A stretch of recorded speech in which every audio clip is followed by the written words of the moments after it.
Hello, welcome. This is the podcast, Footy Mad podcast. You know how we do. You're welcome. This is 6 Yard Box. Yeah, you're welcome. Hello. And yeah, you're welcome to the podcast. Yeah, this one is gonna be different.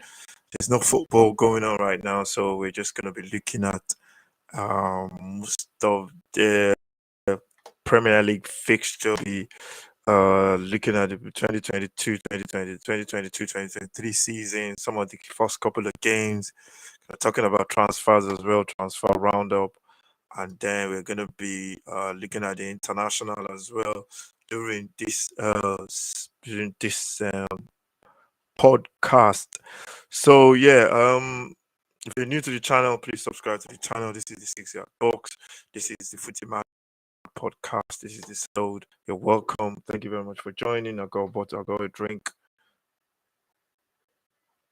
I've got a drink there, and yeah. So let's get into it. Let's get into it.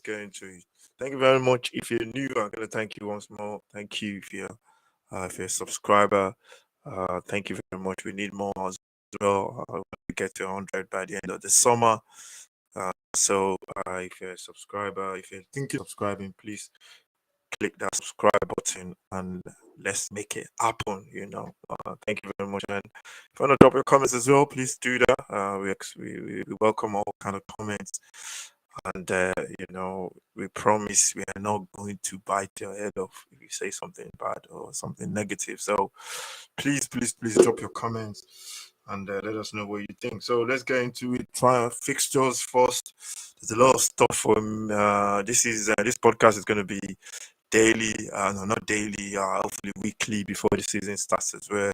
There's a daily transfer show as well, transfer hub, and yeah, we're gonna keep you posted with everything going on with the transfers. So in terms of the podcast, let's get into it. First, the fixtures for 2020, for 2020. What do you call it? The fixtures for 2020 is out. For 2022, 2023, I must say that fixture is out and it is looking good for most of the teams. Let's have a look at who is getting what in this in the fixtures. Let's just share the screen. Where am I going to share? Yep, I'll use this one. I think I'll just use this. Use that screen to share the, what do you call it? To share the screen. So let's just do that now. Hold on a minute. Let me see.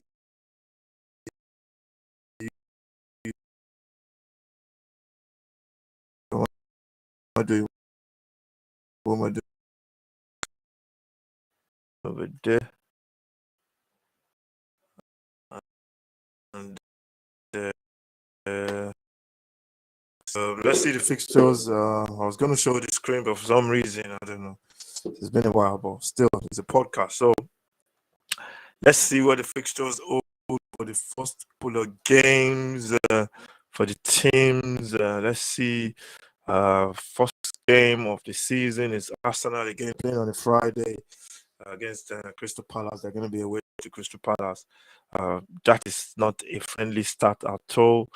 Remember what happened to Arsenal last season? Most teams had a tough game against the Palace as well. Obviously, this one, there's a lot of stuff that needs to go in as well.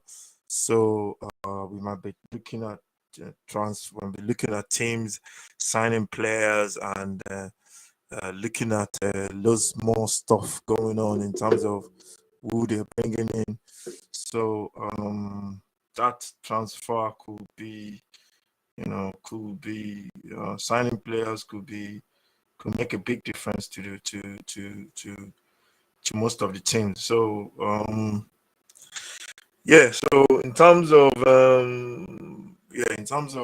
let's put that there. In terms of players coming in, Um, that would determine that fixture, to be honest. Crystal Palace. So and Arsenal, that's the first game of the season. Then Liverpool plays Fulham. They go to Fulham on the 6th as well. Kickoff is at 12:30. That's the first game actually. Arsenal, the Friday game is the Arsenal game. Then the Saturday game is the Fulham game. Liverpool, I think that would be interesting for Fulham as well. Uh, playing, playing in the first game of the season against the runners up in the league, and that's when you want to play the big teams. That's what I always say. I always want to play the big teams in the first couple of weeks of the Premier League, maybe the third or second game of this or fifth by the fifth game of the season, because they get into their strides as the season go on. So yeah, that's when you want to play all those teams. Then yeah, fixtures on the Saturday 6th as well is Bournemouth taking on Villa. Bournemouth, they're back in the Premier League as well. And then you have Newcastle, Nottingham Forest, and then you have Leicester and Brentford, Tottenham, Southampton. That's my team. That's the 3 o'clock kickoff for Tottenham, Southampton as well. So what I want to do in terms of the just pick a couple of the teams out and look at their first couple of fixtures. So let's let's click on, let me see if I can see the fixtures for Arsenal. Let's click on Arsenal, the first couple of fixtures. Uh, yeah, you can see a couple of fixtures for Arsenal there. Um,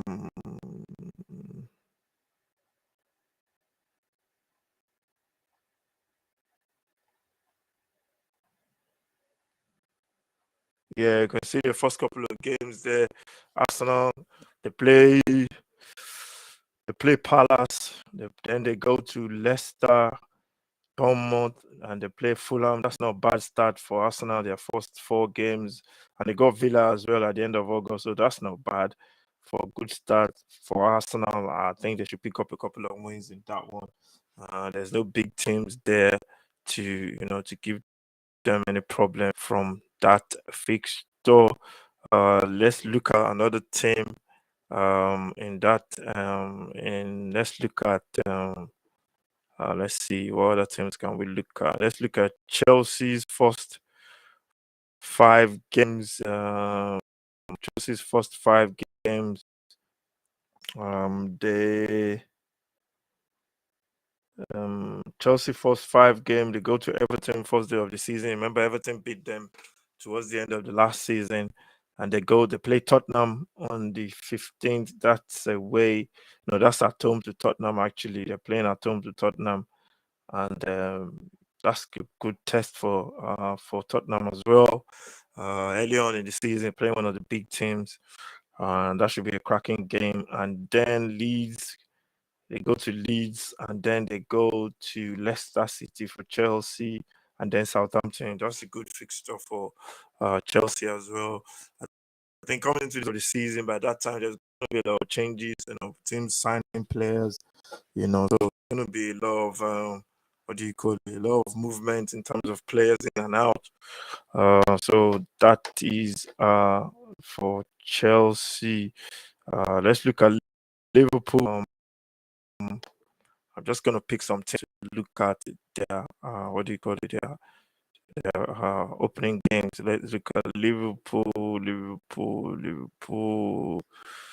Let's look at Liverpool this season. They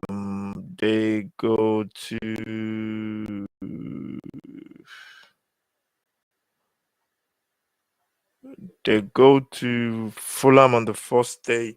They got Liverpool. Got Liverpool. Yeah, they got Crystal Palace at home. That's a decent fixture for Liverpool.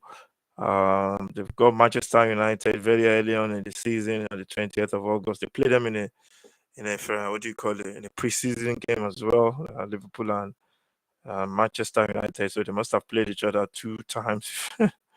Before the season, even before the season starts, they played each other 2 times already. So they must be getting sick of each other already. And then Liverpool they play Southampton, Bournemouth. Sorry, they play Bournemouth 27th of August. That's a good game for Liverpool, and they play Newcastle. So the first 5 games for Liverpool, they could win they could win all the 5 games. Out of those 5 games, I think Crystal Palace might be the tough one.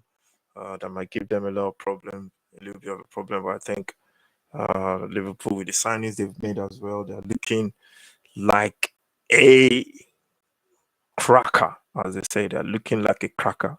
They're looking like a good team.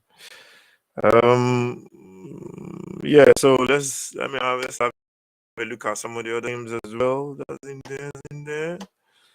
Let's see some of the teams in there.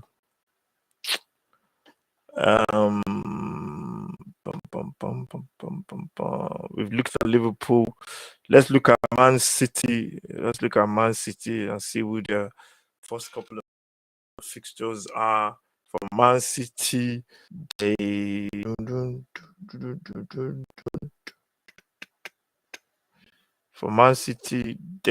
play West Ham. First game of the season. They went to West Ham last season and they got a draw. They could have won. That's going to be a tough game. First game of the season. The fans are always buzzing.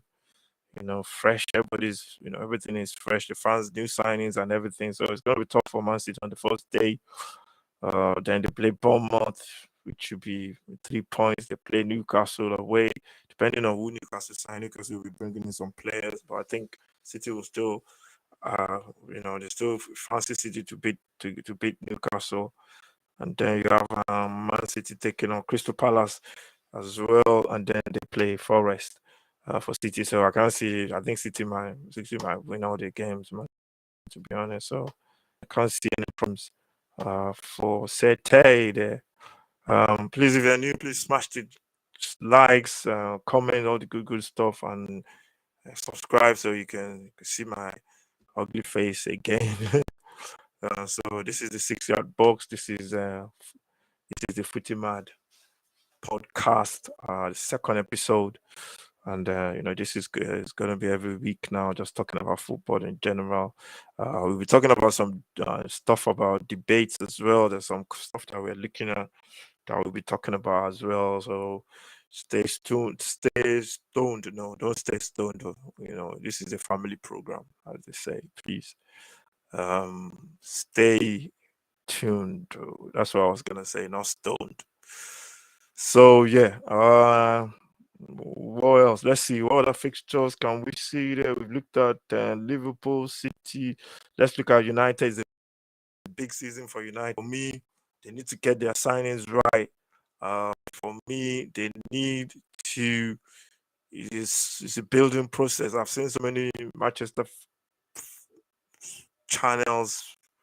Some of them, not all. Talking about we need to be buying players to be challenging with City and Liverpool. For me, no, man, it's building blocks, man. Building blocks. They spend a lot of money already. Manchester United, 9 years, spend billions, on players that, for one reason, maybe they didn't deliver, or for the other, I don't know why. But how am I going to put it? You have to put in place a structure a process that will see progression. That's what you want to do. You can't go for point. What do you call it? From point 0 to 10. You have to get to 5 halfway, then you get to 10, then you get to 1 as well. So that's the way I think United. But I think some of their fans are thinking they're still in the 90s, where they can just go out and bring in players. And as well, how many players will want to go to United? What have they got to offer now, apart from a name, or what have they got to offer? They don't have Champions League football. They got Europa League. Most players who don't even want to play in that, which I find a bit strange. I would love to play in Europe, even if we're going to Europe to play for, I don't know, play for a pack of crisp. I'll go. But I think United are in a different place now. Their fans should realize. I think some of their fans do, but some don't. They should realize where they are now, and it's all about building blocks, challenging for titles. If it happens, it happens. But fans shouldn't be saying anyway. You can say whatever. Anybody can say whatever they want, but for me, United shouldn't be thinking about challenging. Yeah, they should try and be consistent. First, that's winning games consistently, and then to get into the top four. So their fixtures, they play Villa. No, they don't play Villa. That's a friendly. That's preseason. They play Manchester. They play Brighton first game. That's gonna be tough. Brighton beat them last time in the league. I think that was 4-5-1 or something like that. So they're going to play. They play them at home this time. So I think that might be a little bit better, but Brighton are still a very good team. Home or away. We'll see what they do with their transfers as well. Brentford away, that's going to be tough. Brentford are a good side. They play the kind of football. Everybody's into the system. Manager is a good manager as well.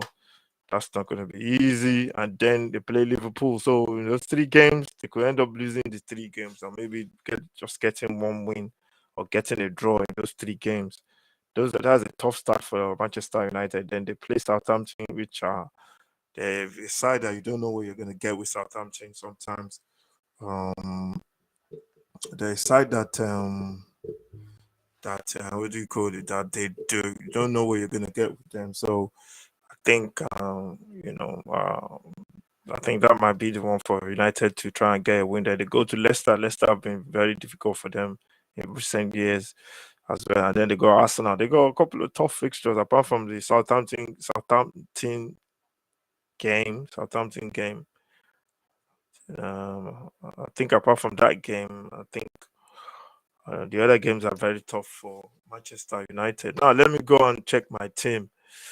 My baby. Let me check my team. Tottenham. Let's see what we got. We're gonna get better. I have no doubt in that. With the players we are signing, doing all our signings earlier as well, which is a bit of a shock, man.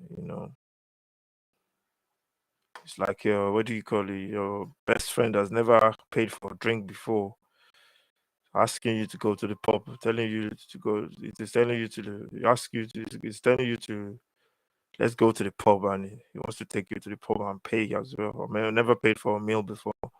That's the kind of shock. So Tottenham are doing bees. They are doing the business, as they say. We're the business. They're doing the business. They go to Southampton. They play Southampton at home. Southampton at home for the first game. If you could hear some noise, there are some people having a party. So pardon me, apologies for that. There's nothing I can do. I gotta keep the windows open, fresh air through the. Where's the sun as well? The sun is gone as well. It was nice and warm yesterday. Now, it's a bit not cold, but it feels a bit cooler now. So yeah, so we go to Southampton first game, Chelsea second game. That's it. So no, we play Southampton at home first game, which we normally win, although they beat us last season, but I can see us getting the 3 points. Chelsea away, that's the game I want us to really put up a performance against Chelsea.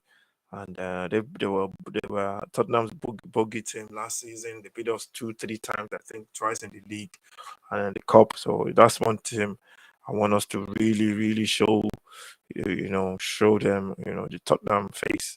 And next season, then we got Wolves at home. Wolves beat us as well, so that's a tough start for Tottenham a little bit. And then we got Forest towards the end of the month. Then we go to West Ham on the end of the month, which is always very tough. So I'm looking forward to the season. Quietly confident because of the players we signed and the players we have been linked to.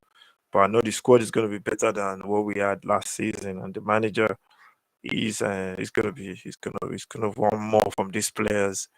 and top four is not going to be. It's not going to be happy with just settling for top four again. That's just the kind of manager he is. So yes, what are we looking at again? Let's see. In the Premier League. In the Premier League, we've seen some of the stats. What other clubs can we look at? We looked at some of the big clubs. Let's look at Forest, the new teams in the league. Let's Forest. Now Forest, I love the way they play last season. The top Premier League sides as well in the FA Cup. They really played well. They bring energy to the Premier League consistently, because that's the key thing about the Premier League. You gotta be consistent in this league to survive. So they need to bring that to the table every single week. And so they play Forest. No, they play Forest. No, they played West Ham on the first game of the season, and then they go to Everton the second game. They play Tottenham third game. They play City fourth game. That's tough games for Forest. That's the first 4-5. They go to Bournemouth. So that's a tough start for Forest in the league. They got good players. They can keep some of their better players. And the manager looks like a good manager as well.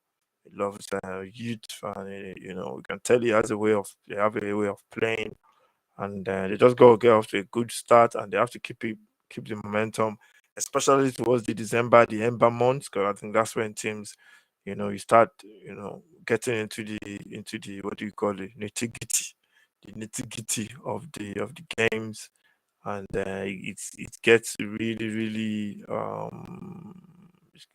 really busy as teams get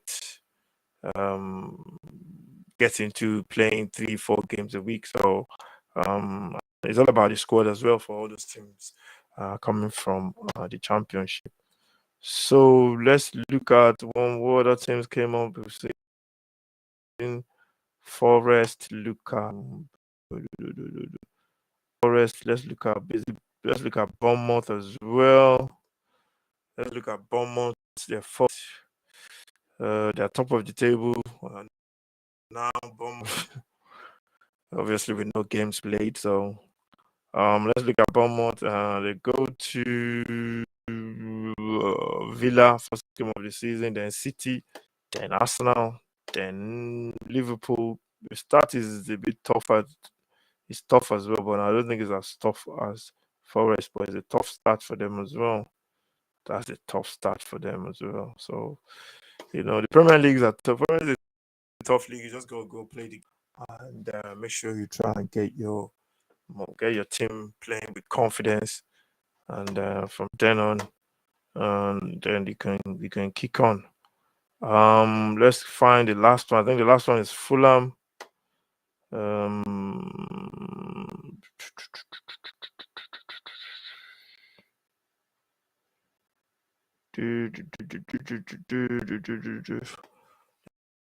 Let's see who Fulham starting. If you're new to this, you're welcome to the channel. This is the podcast. It's Footy Podcast, and it's all about Premier League fixtures, looking at fixtures, looking at transfers, international roundup as well, and just talking about football in general. This is the podcast, Footy and it is a weekly podcast. This is the second episode, and we hope you stay. You hope you like it as well, and what do you call it? And subscribe to the channel. Set your reminders as well. So make sure you get all this info, all our updates, and all our information. So Fulham, they start on the 6th. Like everyone, Premier League starting early because of the World Cup. Premier League will be taking a 6 weeks break in November, from November 21st, I think, to I think it's December 15 or something like that. So I don't know. So just for the World Cup to take place. So Fulham go to play Liverpool first game of the season. Wolves second game, that's tough. Brentford, that's tough. Arsenal, that's tough. And then they play Brighton, that's tough. So all the new teams have got a really tough game. I guess it's gonna be like that because they're all new to this league. And but you never know, man. The first game of the season, first couple of weeks in the season, it is very difficult for the new teams. And sometimes, teams are not up to scratch yet, even the big teams. You can sneak a result against them. I remember one season, Huddersfield beating Crystal Palace at home. I think it was 3-1 or something like that.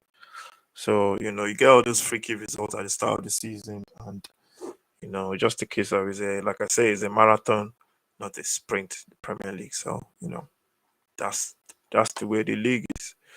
Premier League is okay then. So that's enough of the 2022-2023 season. What we are doing now is we're going to shift focus on the international breaks, international football, and some of the results over this international break. I'm not going to talk about everything going on. I'm just going to pick up some national.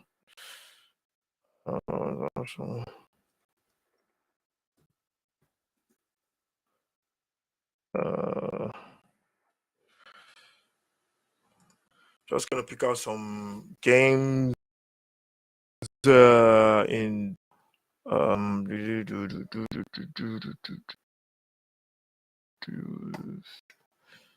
games in the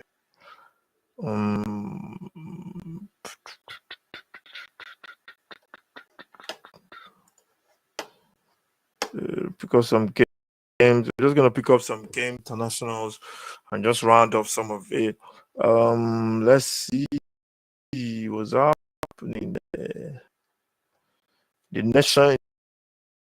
Nations League has been playing days. I'll take some of the last results that was played. But yeah, I can't pronounce that. That beat Finland by 3-2. England losing 4-2 minute. 2 Italy beating Italy, France beating Wales 3-2. Liechtenstein losing 2-0 to Latvia. Luxembourg 2-2 against Faroe. Poland losing 1-0 to Belgium. Romania losing 3-0 to Montenegro. Beating Lithuania. Ukraine 1-1 with Republic. And Armenia losing 4-1 to Scotland, and Moldova winning 2-1 against Andorra. And talking about the England game, I saw some of it, and I think managers make mistakes sometimes. They are human beings, but sometimes I think managers listen to fans, and they listen to fans, and they try and maybe, I don't know, maybe they listen or they don't, or they just feel like they have to make something different. Talking about the England team, there's a way they play that's been successful so far. You can have an argument that okay, they've not won any cup, but this England team has done way better than past English teams. At least the ones that we know about. I'm not talking about the World Cup winning team or the team that got to the 1990 World Cup semi-finals or whatever. But this team has done a lot. They've pushed. They've moved it to another level now, whereby they've got to semi-finals of the World Cup. They've got to the finals of the European Championship as well, which they've never. I don't think they've done that in, I don't know, God knows when. I don't even ever think England has ever gone to that far. And the fans are complaining about, football is boring. Why is he playing with the 2 defensive midfielders? You play with the 3 at the back. At the end of the day, some of these fans, man, they just make me laugh, man, to be honest. At the end of the day, you want to get your team playing in a certain way with the players you have at your disposal.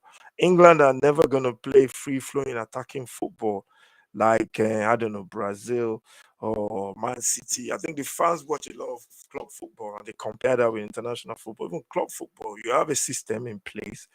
You have players that will fit into that system and you play that way. England are not going to go and play against teams and try and dominate possession or keep possession, or, and knock around passes in tight spaces. It's not going to happen. And these fans are saying, oh, he's playing, the players are playing, the manager, the players are being shackled. And it's just a lot of rubbish. And I think against the teams they played Hungary, they lost the first one. I didn't see much of that. They played Italy goalless, that was boring. I think the England coach, I'm not sure if I knew he said he was trying players. I just hope that he's not listening to the fans saying, oh, football is boring. Football is boring, but you're getting results. I don't understand fans sometimes. If you want to watch exciting stuff, go and watch WWE. That's not real as well. Sorry to break your balls, bust your bubble. That's exciting. Football is all about results. Managers live and die on these results. Managers have a set way of playing. I prefer a manager to just play a certain way and just go down and, go down fighting or to go down on the shields, as whatever they say. Don't change the way you play. You have a little bit of tweaks and, here and there, but don't change the way you play totally just to please fans, because fans are demanding, oh, you need to go and attack all these teams, you need to go and beat this team. I watched that game against Hungary. Hungary played behind the ball, played the counter attacking football. England, there was no supply, they just couldn't break them down. They couldn't break them down. And I hope the England manager especially, because the fans, that's why they are fans. They know they watch football, but watching football or playing football in the park is not compared to you actually managing a team, a top team. And even if you manage a team, you gotta go by what your principles are. And the principle for every manager, I don't care if it was a winning manager, Pep or whatever. Example. Liverpool start the season, or Pep starts the season with their free flowing football. I know it's not going to happen. They go 6 games without a win. There'll be rumblings everywhere. People will be going on about, oh, what's going on? They'll be coming up with all this fraudulent, all this kind of social media crap that people talk about. And I always say to manager, I always think managers should just keep. For me, it's all about the results. It's like you getting a cake and then you got a piece of there's icing on that cake. You can eat a cake without the icing on it. Easy. The icing is just something to make you feel, all right, I'm the business, big dog, and I'm a big dog, and that's what the icing makes you feel. But at the end of the day, it's all about results. And I hope the England manager is not going to change the way he sets up his side just because he's thinking the England fans are saying the team is boring.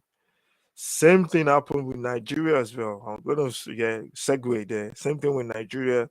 Nigeria had a manager in Kenneth Rua. He took the team to the Nations Cup. We got to the semi-final, got knocked out by Algeria. We qualified for the last World Cup, qualified for the Nations Cup. The fans were grumbling. Oh, I think fans watch a lot of social media. They watch a lot of, a lot of City and Liverpool and Barcelona, and they think their team should be playing that way as well. The national team, especially, national team is a completely different thing entirely because we have players from that country playing for that country, and some of these players don't even play. They don't even play 90 minutes on their club sides. Some of them are on the bench, so it's different entirely. And the fans were saying, "Oh, they're boring. The coach is boring. Boring football. Boring this. Boring that." We had a couple of dodgy results in Nigeria, so they sacked the manager. They got this Austin Aguavon used to play for the national team. They brought him in. He went to the Nations Cup, played some good football, got knocked out in the round of 16 or whatever. Then we went to the World Cup qualifiers against Ghana, which we should have qualified for that World Cup. Trust me. and we got choked. We got draw in Ghana, goalless, and we played 1-1 at home. And everybody went mad. The stadium was destroyed. Everybody with the fans, players were running, and that's the problem. And it's like, for the fans, okay, you said you want to go a new manager, okay, see what you got yourself. The grass is not always green on the other side, and I always say that I always tell my, I think me as a person, I wouldn't change for anybody. If I have believe in something, that's what I'll do, and I think managers should stick to that. You can have your own change of tactics, left, right, and center, but the whole philosophy of what get you into the position you are in, you shouldn't change that. And making changes is always good when you get it right, so the same thing happened with Nigeria. So all this, oh, Southgate, I know they got Holland only beat them 4-0, but I can't remember the last time I saw England lost 4-0 to any team. So just a bad day at the office for me. I think they're still a good team, although I don't think they'll win the World Cup, but they might be close again, and the weather and everything might be a mitigating circumstances. Might be a mitigating circumstance for them, but I think they'll play really well. So managers should be careful. Be careful what you wish for. Sometimes, I mean, fans should be careful what they wish for as well. So everybody should just calm down. Football. It's you're gonna lose games. That's definitely lose games, and this possession football, because play that way. Brazil played that way. Portugal, some teams play that way. It's incredible. Teams are obsessed. Fans are pundits. Everyone are obsessed with this possession football. Oh, let's the ball. Let's pass the ball. We are Brazil. Let's just knock the ball around, and it does not happen. It never happens that way. So everybody should just relax and don't, because the fans want you to play some interesting football. Don't change your play, because at the end of the day, you're not only putting your team into trouble, because what you are doing is like you're asking players to do something they for almost a loss, to do something different for your team, because you want to play two. I don't know. You want to play with one defensive midfielder instead of two, just because you want to be more creative going forward. So managers should be smart. They should be smart. And yeah, so that's the international roundup. I'm gonna go to, let's see. I was gonna talk about the African Nations Cup as well briefly. Let's talk about the African Nations Cup briefly, taking place in Cote d'Ivoire next. I think it's next season as well. I'm gonna have a quick talk about that one as well, and then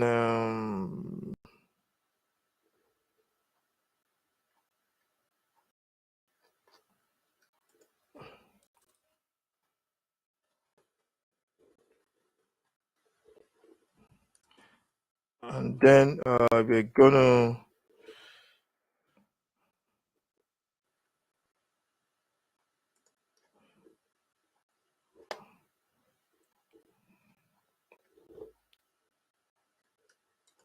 And then we're gonna round it up. This is the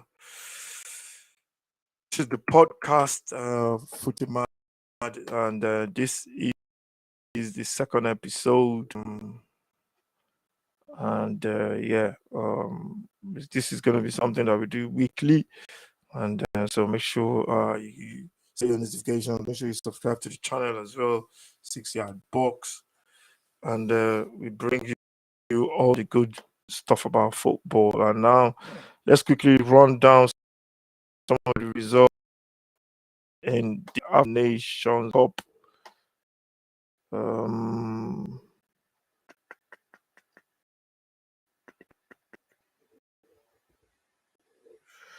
So some of the results, the African Nation Cup, Angola 2, Central African Republic 1, Libya 1 goal, beating Botswana, beating Madagascar 3-0. Mozambique 1-1 with Rwanda. Tunisia beating Equatorial Guinea 4-0. Comoros beating Lesotho. Togo beating, drawing with Eswatini. That must be a new country in Africa. Burkina Faso beating Cape Verde by 2 goals to the Cape Verde. Are they different? Okay. Ivory Coast beating Zambia 3-1. Zambia, Namibia 1-1 with Burundi. Niger, Tanzania 1-1. And so far, some of the results. Let's see some of the results there. Yep. Guinea-Bissau 5, Sao Tome 1. Nigeria beating. I think that's one of the biggest results in the group. Beating Sao Tome Principal by 10 goals to 0. That's a record. So we are alone 2-2 with Guinea. Bissau, Libya 2-0 with Morocco. And let's go up a little bit. I think the surprise result was the Ethiopia. Funny thing, I saw Ethiopia during the African Nations Cup, and I think it was during the World Cup qualifications. I think I saw them. I was impressed. They played Tunisia in that game. I was very, very impressed. Apparently, the Egyptian coach has been sacked as well. He lost his job due to that result. Ethiopia beating Egypt by 2 goals to 0. So yeah, it's one of those Nations Cup again in 2023. So we're gonna be looking forward to that one. This one, Nigeria have to qualify for this one. They have to. It's a must that they must qualify. So they have to be at this Nations Cup with some of the players that we have, and they have to make sure they qualify this time for this Nations Cup. So it is going to be very, very interesting to see what happens. They still have a couple of more rounds of football to play in this Nations Cup, and Nigeria's got a new coach. What's his name? Posibio. I don't know his first name, from Portugal, and he's done. He lost the first 2 games, and now he's got what do you call it? What's he got now? He's got his first win against Sierra Leone, and then he's got another win against Sao Tome. So yeah, good result for the new manager. So now let's go into transfers. Let's go into transfers quickly. We got a couple of about 45 seconds to go. Transfers, quick transfer roundup.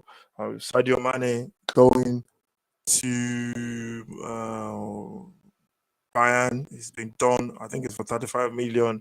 That's a done deal. He's going there. Arsenal have been linked to another player, Martinez from Ajax, and then they've agreed a fee for Vieira, not Patrick Vieira, another Vieira plays for Porto. Tottenham signed Juve's Besuma, top player. Really, really happy with him. And I think he's going to do the business for Tottenham. Really happy. He's a top player, wanted by so many teams in this league and the Premier League, and he's coming to Tottenham. So that is my, what do you call it? That is the time for the end of the podcast, but I'll go on for a couple of minutes. So Bissouma is top player for us. It's going to be a very good signing for Tottenham. And then a couple of Pogba has gone as well. I think he's gone. I don't know where he's going. Pogba has gone.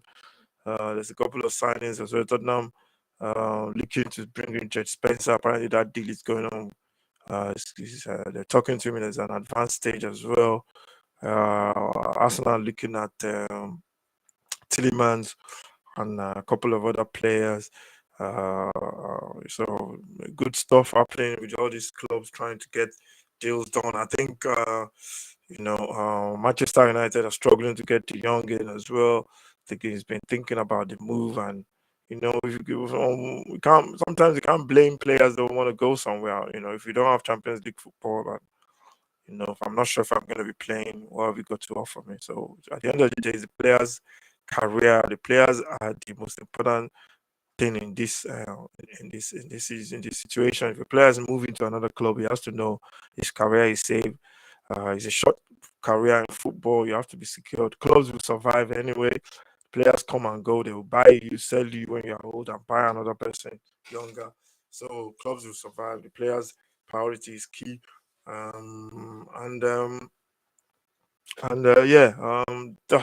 all about transfer. It's going to be interesting in a couple of weeks as well as we go into preseason. I think preseason starts on the 7th or 8th of July, which is in roughly about 2 weeks, I think. So yeah, looking forward to the season already, man. The fixtures are out, so that's when the football is getting close. And internationals as well. Just to talk about the women football, the English team, they're playing in the Euros as well. I think we might be doing some watch alongs for that as well. I don't know when it kicks off. If it kicks off before the league, before the Premier League, we might juggle between that and the Premier League as well. So that's something we're looking to do, for our watch alongs. Make sure you subscribe to the channel. This is the 6 yard box. This is the Footy podcast. This is the second episode, so we're looking to do more. It's a weekly thing, and hopefully I'll see you next time. So thank you very much, everyone, for watching. Make sure you subscribe to the channel. And this is 6 yard box. We want to get to 100 subscribers. Please, please, please. If you've not subscribed yet, please just click that subscribe button. We want to get to 100 before the end of the summer. That's the end of July, end of August. So that's the plan. And really appreciate if you can help us. You can comment and let me know what you think about the Premier League fixtures. What do you think about your team? Have you got a good chance the first couple of games? Because it's always interesting if you start the season really well. You can build on the momentum. After a while, you can have a little bit of a dip, but most teams go through that, apart from City and Liverpool. But you can always pick up again. But you want to start really well, and that's the key thing. And let me know about transfers as well. Teams doing the right business, teams overpaying, because I've seen Arsenal, some of the figures Arsenal are, the players they're going for, they're going for players that, nobody knows much about. They're gamble. When a player start signing from abroad is a gamble until they come in and prove themselves as well. We've seen City, Liverpool doing good deals, getting players in from abroad. To be honest, I've never seen, not watched a full game of with Haaland before. I saw little bits and pieces of him in the Champions League, but I've not really sat down to watch him. And same goes for the Liverpool, the player Liverpool signed as well, Diaz.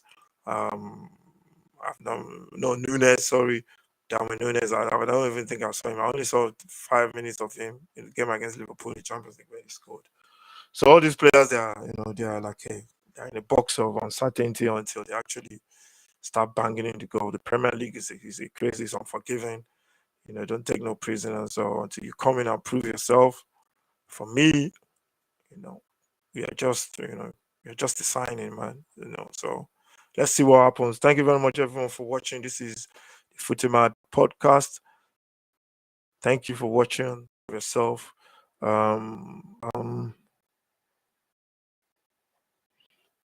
Then we'll see you. See you next time. Take care. God bless, and have a nice weekend.